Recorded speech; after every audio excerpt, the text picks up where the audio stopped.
Les dessinateurs, aujourd'hui on se retrouve pour un tuto les plus faciles du monde. Et oui, ce tuto c'est celui-là. Regardez, ce petit personnage entre chibi et manga, un peu fusionné. Très facile à faire avec des caractéristiques qui marchent avec tout. Tu peux faire n'importe quel personnage. C'est un peu comme les One Cool des Wonky Studios. C'est pareil. C'est-à-dire tu le mets n'importe quoi, ça marche. Je vais vous montrer ça tout de suite. Regardez. Pour faire un personnage comme ça, bien sûr, on commence par les bases. On fait un rond, tout simplement. Désolé, on ne voit pas encore le crayon. Pour améliorer la qualité, je vais prendre un crayon noir. Comme ça, vous allez mieux voir. Voilà. Puis après, de ce crayon noir, vous prenez le milieu de la feuille, on va dire. Vous prenez ici, là. Attendez, je vais vous tracer des traits. Vous voyez, à peu près là, voilà. Puis de ça, vous faites une forme de rond. Vous faites un C plutôt, excusez-moi. Un C tout simplement. D'un côté, que vous faites une pupille, c'est-à-dire toute noire, qui regarde à un endroit. Que vous faites la même chose de l'autre côté, mais en plus petit et plus serré. Voilà. Puis après, vous faites des sourcils soit des tristes ou contents, surpris. Bon, moi, comme dans tous les tutos, moi, mes sourcils préférés, c'est ceux-là. Puis après, vous faites l'oreille. Depuis que vous avez fait les yeux, vous pouvez commencer l'oreille. Et de l'oreille, vous pouvez partir de la forme de la tête. Après, vous pouvez faire des lignes continues, mais bon, après, si vous n'êtes pas assez fort, vous pouvez faire comme moi, assurer jusqu'à trouver une ligne parfaite. Puis après, vous faites comme vous voulez.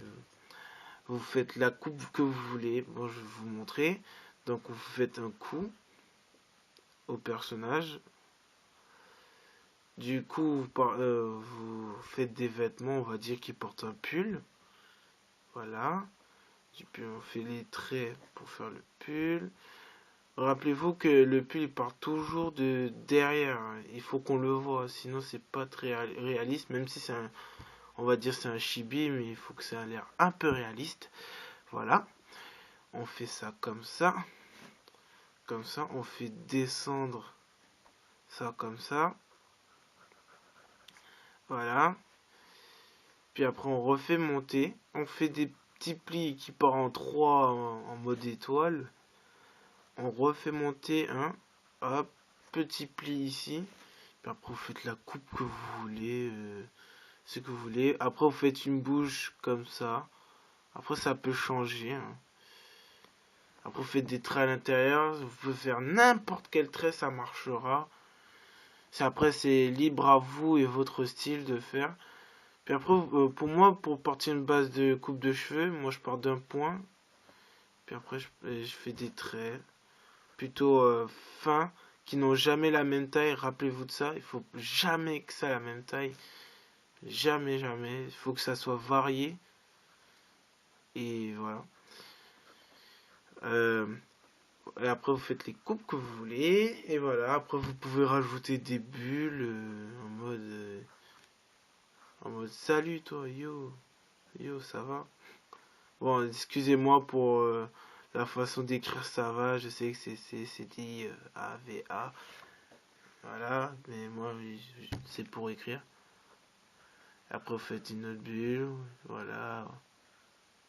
Et après, vous pouvez faire des petites bandes dessinées comme ça. Et voilà. Après, si vous voulez, vous pouvez l'ancrer. Bon, celui-là, il est pas très jojo. Mais vous allez voir, l'ancrage, c'est ce qui fait tout le dessin. Bon, à mes yeux. C'est-à-dire, vous pouvez corriger les traits mal faits.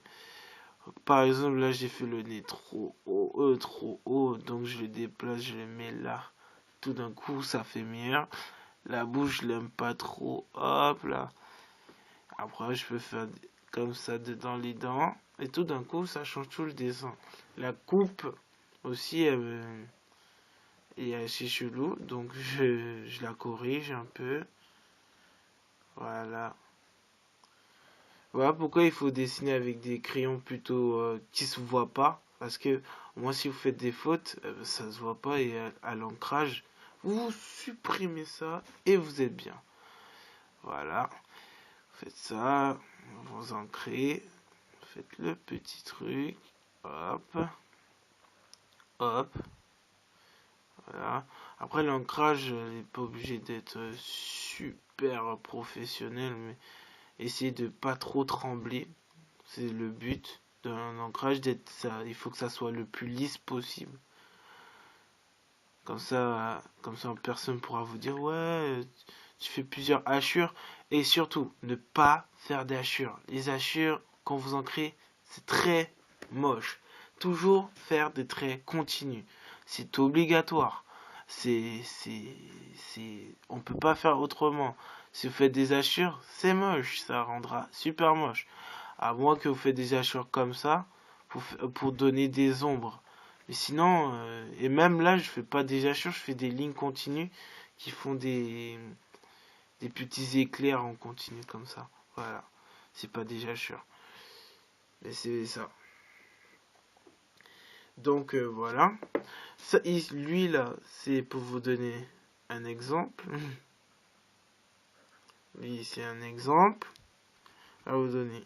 Après, vous pouvez rajouter vos petits styles dedans pour vos personnages. Ça marchera toujours. Vous allez remarquer au fur et à mesure que je fais des personnages qu'il y aura toujours ces deux petits yeux. C'est un peu genre un truc qu'on peut reconnaître dans tous mes dessins qui sont faits par moi. Voilà. Je peux même vous montrer la preuve avec celui-là. Voilà. Et il y a toujours ces deux petits yeux. Revenons à nos moutons, je me suis perdu. Donc, c'est tout pour ce petit tuto, franchement rapide. Si vous voulez la suite, n'hésitez pas à le mettre en commentaire, mettre un pouce bleu, tutti quanti, faites comme vous voulez. Et je vous dis, salut tout le monde!